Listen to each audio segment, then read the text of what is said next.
అంబేద్కరిజాన్ని అర్థం చేసుకున్న ప్రభుత్వాలు రావాలని నేను పిలుపునిస్తున్నా. అంబేద్కర్ స్ఫూర్తిని గౌరవించే ప్రభుత్వాలు రావాలి. క్రైస్తవులారా ప్రార్థన చేయండి. స్వస్థత కూటాలు పక్కన పెట్టేసేయండి. ఇదిగో జాతీయ ఉజ్జీవము కొరకు అన్ని డినామినేషన్లు ఒకటి ప్రార్థన చేయాలి. దేవునికి స్తోత్రం కలుగును గాక. ఏలూరులో అన్ని సంఘాలు, విజయవాడలో అన్ని సంఘాలు, రాజమండ్రి, కాకినాడ, విశాఖపట్నం, హైదరాబాదు, భారతదేశంలో ప్రతి మేజర్ సిటీలో అన్ని డినామినేషన్లు విభేదాలు విస్మరించి క్రైస్తవులు అందరూ ఒక్కటై ఉపవాసం ఉండి 3 దినాలు ఉపవాసం ఉండి మొత్తం క్రైస్తవులందరూ ఏడవండి, ప్రార్థన చేయండి. మా దేశానికి అంబేద్కర్ స్ఫూర్తిని గౌరవించే ప్రభుత్వాన్ని దయచేయమని అడగండి. అప్పుడు అందరూ బాగుంటారు. ఇప్పుడు మనల్ని కొడుతున్న వాళ్ళు కూడా బాగుంటారు. అందరూ బాగుంటారండి. అంబేద్కర్ స్ఫూర్తి పాటిస్తే హిందువులు బాగుంటారు, ముస్లింలు, నాస్తికులు, బౌద్ధులు, క్రైస్తవులు అందరూ బాగుంటారు.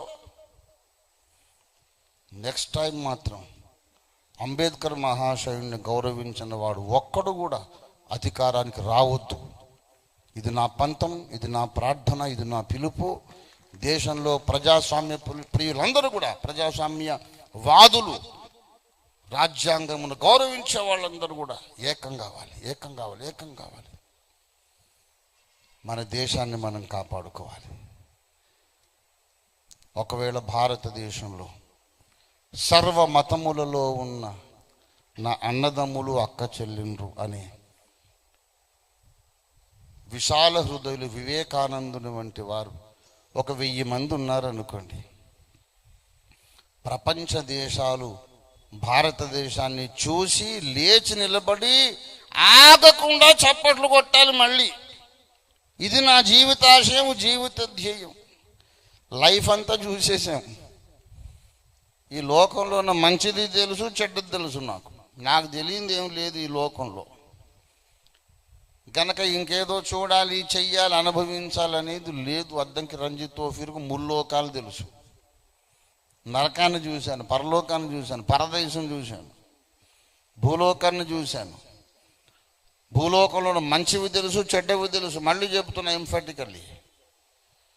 ఇప్పుడు కావలసింది ఏంటంటే, నా పోరాటం ఏంటంటే, నా భారతదేశంలో ప్రతి ఒక్కడు ఒక వివేకానందుడు కావాలని నా ఆశయము, నా కృషి. దేవునికి స్తోత్రం కలుగును గాక. నా కొరకు ప్రార్థన చేయండి. నేనైతే ఆగను.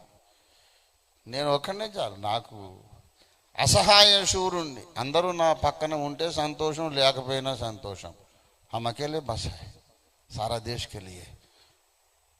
చేతన్న గారు రాశారు, అతడే ఓ సైన్యం. That's very correct. అభిమన్యుడు నాకు స్ఫూర్తి. కానీ ఒకటే భేదం, పద్మవ్యూహంలోకి వెళ్ళడం అభిమన్యుడికి తెలుసు. ఈ అభిమన్యుడికి మళ్ళీ బయటికి రావడం కూడా తెలుసు.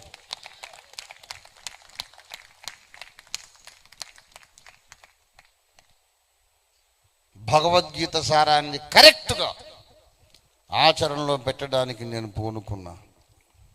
బంధువులు మనోడు బయటోడని చూడొద్దు. జాతి శ్రేయస్సుకు వ్యతిరేకంగా ఉన్న వాళ్ళ మీద పోరాటం చేయాలి. చుట్టాలు కదా అని నువ్వు భయపడకు అర్జున. నేను చేయించేవాడిని మొత్తం నేను. నీ మీదికి దోషం రాదు. పోరాటం చేయమన్నాడు శ్రీకృష్ణుడు. అవును, సుష్మా స్వరాజ్ గారు అంటున్నారు, భగవద్గీతను జాతీయ గ్రంథంగా ప్రకటించాలని. దానికి రాష్ట్రీయ క్రైస్తవ పరిషత్ పూర్తి మద్దతు ప్రకటిస్తుంది. ఎందుకో తెలుసా? క్రైస్తవులందరూ గీతలో కృష్ణుడు చెప్పినట్లుగా రెచ్చిపోయి విజృంభించి పోరాడితే తప్ప దేశం మళ్ళీ కరెక్ట్గా దారికి రాదు. గీతలో క్షమించు వదిలి అనే ముచ్చట లేదు. నో క్షమించడం, వేసేసేయడమే అది గీతాసారం. కనుక క్రైస్తవులారా, భగవద్గీత సారములోనికి రండని నేను పిలుపునిస్తున్నా. క్రైస్తవుడితో పెట్టుకుంటున్నారు చూడండి, కరువు పెట్టి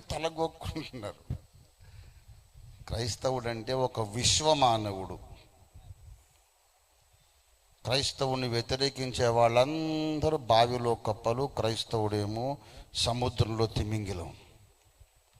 గెలిచే అవకాశం లేదు, నో ఛాన్స్. మన జాతీయ జెండా మీద ఉన్నటువంటి నినాదం ఏంటి తెలుసా? సత్యమేవ జయతే.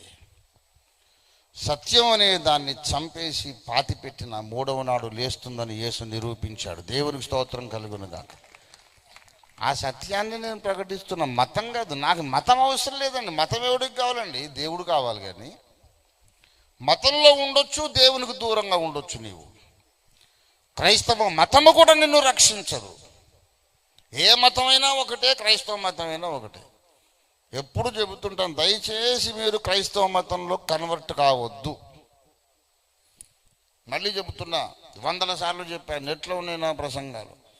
ఎవళ్ళు కూడా క్రిస్టియన్స్గా కన్వర్ట్ కావద్దు. Kindly don't get converted into Christianity. అదేంటి సార్ మీరు పాస్టర్ గారు అలా మాట్లాడిస్తున్నారు? ఏంటండి అలాగంటారు ఏంటండి?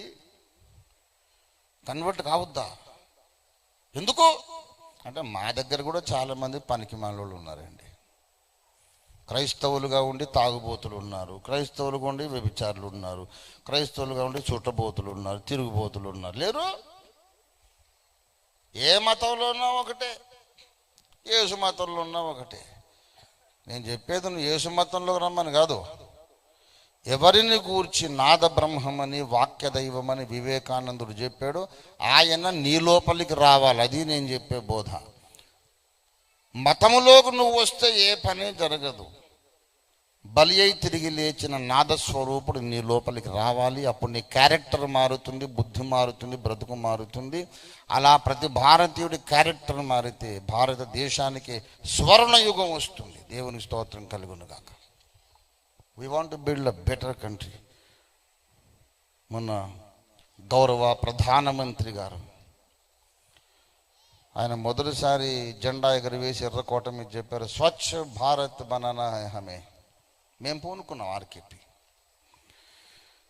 తర్వాత మళ్ళీ జెండా ఎగరవేసి నెక్స్ట్ ఇండిపెండెన్స్ డే అప్పుడు హమే శ్రేష్ఠ భారత్ బనానా హై.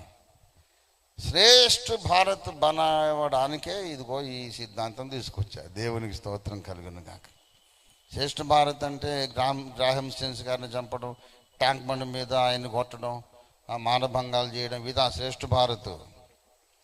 ప్రతి ఒక్కడు వివేకానందుడి స్ఫూర్తి, బాబాసాహెబ్ అంబేద్కర్ స్ఫూర్తి కలిగిన భారతీయులుగా తయారైతే అప్పుడు దేశమంతా శ్రేష్ఠ భారతం అవుతుంది. లేకపోతే అందరూ ప్రపంచ దేశాలు చూసి తృణీకరిస్తారు. ఉమ్మి వేసేటట్టు తయారైంది. దేవుని పేరు మీద ఆడపిల్లలు మానభంగాలు చేస్తారా?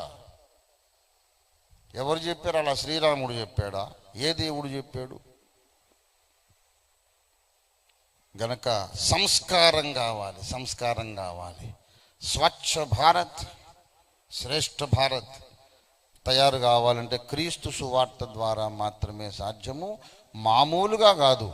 ఆ క్రీస్తు సువార్త రాష్ట్రీయ క్రైస్తవ పరిషత్ శైలిలో చెప్పినప్పుడు మాత్రమే స్వచ్ఛ భారత్, శ్రేష్ఠ భారత్ తయారవుతుంది. నిర్ద్వంద్వంగా ఇది మా ప్రకటన. కాదనే వాళ్ళు ఉంటే నాతో మాట్లాడండి. ఇంకెట్లా చెబితే శ్రేష్ఠ భారత్ అవుతుంది? గాడ్ ఈజ్ గుడ్ అంటే అవుతుంది? This is the way to build up స్వర్ణ భారత్. బంగారు భారతదేశాన్ని కట్టుకుందాం. దేశం మనదండి, ఎవరి తాత సొత్తు కాదు. దేశం నాది, నీది, మనందరిది. దేశాన్ని బాగు చేసుకుందాం రండి. దేవుడి మాటలు దీవించును గాక. రండి ప్రార్థన చేసుకుందాం.